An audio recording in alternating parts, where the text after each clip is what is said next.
अस्सलाम वालेकुम everyone, welcome back to my channel. कैसे हैं आप लोग? मैं उम्मीद करती हूँ आप लोग सब खैरियत से होंगे। आज हम लोग बनाएंगे आलू गोश्त बिल्कुल देग स्टाइल में। नॉर्मली इसका जो फ्लेवर है उसमें कुछ चीज़ें ऐसी हैं जो सिर्फ ऑथेंटिक है वही जाती हैं, इससे कम या ज़्यादा मसाले नहीं जाते।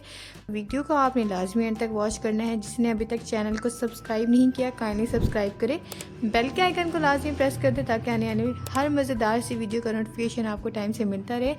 बिस्मिल्लाहिर्रहमानिर्रहीम। मैंने यहाँ पे जो गोश्त है उसमें सिर्फ प्याज और सब्ज़ मिर्चें डाल के उसको अच्छे से बॉईल कर लिया था। इसमें बाकी मैंने कुछ ऐड नहीं किया है, जस्ट बॉईल किया है। और साथ ही साथ यहाँ पे मैंने 2 बड़े साइज़ के टमाटर लिए हैं और उसको ब्लेंडिंग जार में ऐड कर दिया है। अब यहाँ देखें प्याज जो है बहुत अच्छे से गल गया है, इसमें मैंने लहसुन भी ऐड कर दिया था और जो बीफ है वो बहुत अच्छे से गल चुका है। अब यहाँ पर क्योंकि हमने भुनाई करनी है और बीफ बहुत अच्छे से गल चुका है तो यहाँ पर मैंने टमाटर को ब्लेंड कर लिया था। और साथ ही साथ हम कुछ स्पाइसेस ऐड कर देंगे, जिसमें लाल मिर्च का पाउडर जाएगा 1 टेबल स्पून, हल्दी जाएगी ½ टी स्पून,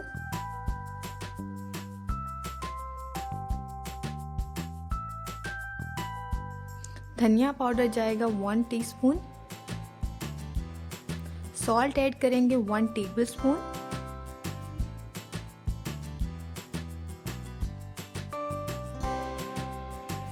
और यहाँ पे हम लोग सारे स्पाइसेस टमाटर के साथ बहुत अच्छे से भून लेंगे कि इसकी जो रॉ स्मेल है वो ख़त्म हो जाए और जो टमाटर है वो अच्छे से भून जाए। और साथ ही साथ यहाँ पे मैं ऐड कर रही हूँ घी। अगर आप आलू गोश्त घी में बनाएंगे लिटरली इसका फ्लेवर जो है बहुत ज़बरदस्त आएगा। तो मेरे कहने पे एक बार इसको आपने घी में ज़रूर ट्राई करना है। देसी घी हो तो वेल एंड गुड है, अदरवाइज़ आप नॉर्मल जो घी होता है उसका भी इस्तेमाल कर सकते हैं। मेक श्योर हो कि जो आपका बीफ है बहुत अच्छे से टेंडर हुआ हो, बहुत अच्छे से गला हुआ हो।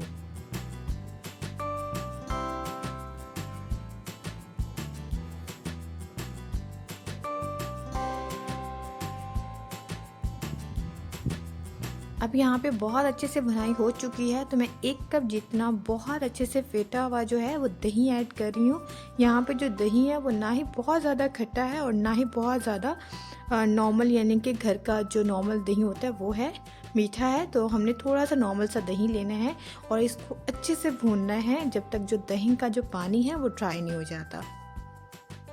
साथ ही साथ यहाँ पे मैंने ब्लैक पेपर यानी कि काली मिर्च का पाउडर ऐड कर दिया है। इसका जो फ्लेवर है बहुत अच्छा लगता है। अगर आपके पास दरदरी कुटी हुई काली मिर्च हो तो वेल एंड गुड है, अदरवाइज़ आप पाउडर का भी यूज़ कर सकते हैं। तो इससे जो फ्लेवर है वो बहुत अच्छा आता है। तो यहाँ देखिए बीफ की बहुत अच्छे से भुनाई हो गई है। लोग गलती क्या करते हैं, बीफ को और आलू को साथ में भूनते हैं तो जिसकी वजह से बीफ में एक रॉ स्मेल होती है वो आती है। तो आपने पहले बीफ को अच्छे से भूनना है, देन आलू को ऐड करना है। इससे जो फ्लेवर है बहुत अच्छा आता है और बीफ की जो रॉ स्मेल होती है वो भी नहीं आती।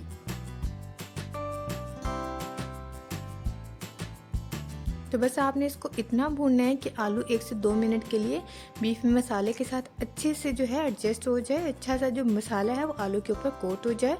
अब जैसे 2 मिनट होंगे तो मैं इसमें पानी ऐड कर दूँगी। तो यहाँ पे 2 मिनट हो गए थे। अब आपने बस इतना डालना है पानी कि आलू बहुत अच्छे से गल जाए और जितना आपको शोरबे की रिक्वायरमेंट है उसके अकॉर्डिंग आपने पानी ऐड कर देना है। यहाँ पे तकरीबन मैंने 2.5 गिलास पानी ऐड कर दिया है। आधा जो गिलास है उसमें आलू बहुत अच्छे से गल जाएंगे और बाकी जो है हमारी जो ग्रेवी है बहुत अच्छे से थिक हो जाएगी। तो बस आपने इसको कवर करके तकरीबन पकाना है 15 मिनट के लिए लो टू मीडियम आंच पे, और देन हम इसको देखते हैं कि ये कितना प्रिपेयर हुआ है। तो यहाँ देखिए 15 मिनट हो गए थे, ऑयल सेपरेट हो चुके हैं और बहुत अच्छे से आलू गोश्त जो है वो भुन चुके हैं। आलू बहुत अच्छे से टेंडर हो गया है, बीफ ऑलरेडी गला था हमारा। तो बस आपने इस बात का ख्याल रखना है। तो मुझे इस एग्जैक्टली इतनी ही कंसिस्टेंसी चाहिए थी, यही परफेक्ट कंसिस्टेंसी होती है। तो इस पॉइंट पे हम लोग फ्रेश धनिया जो है वो ऐड कर देंगे, इसका फ्लेवर और खुशबू बहुत अच्छा होता है। तो ये आपने लास्ट में ऐड करना है। सबसे एंड में हम लोग इसमें ऐड करेंगे पिसा हुआ गरम मसाला। अब यहाँ पे मैं आपको एक टिप दे दूँ, गरम मसाला कभी भी स्टार्टिंग में या बीच में ऐड नहीं होता है, इससे जो शोरबे का कलर है वो डार्क हो जाता है। तो सबसे एंड में जब आपने इसको सर्व करना है उस वक्त में आपने गरम मसाला ऐड करना है। तो बहुत अच्छे से जो हमारा गोश्त है वो बनके तैयार है। लिटरली खाने में बहुत ज़बरदस्त है, मसाले जो हैं बहुत अच्छे से बैलेंस है। तो मेरे कहने पे एक बार ज़रूर ट्राई कीजिएगा। अगर आपसे आलू गोश्त अच्छा नहीं बनता तो मेरी इस रेसिपी को आपने लाजमी फॉलो करना है। तो ये थी आज की मेरी वीडियो। आई होप आप लोगों को बहुत पसंद आई होगी। मिलते हैं एक नई वीडियो में। अल्लाह हाफिज़, बाय बाय।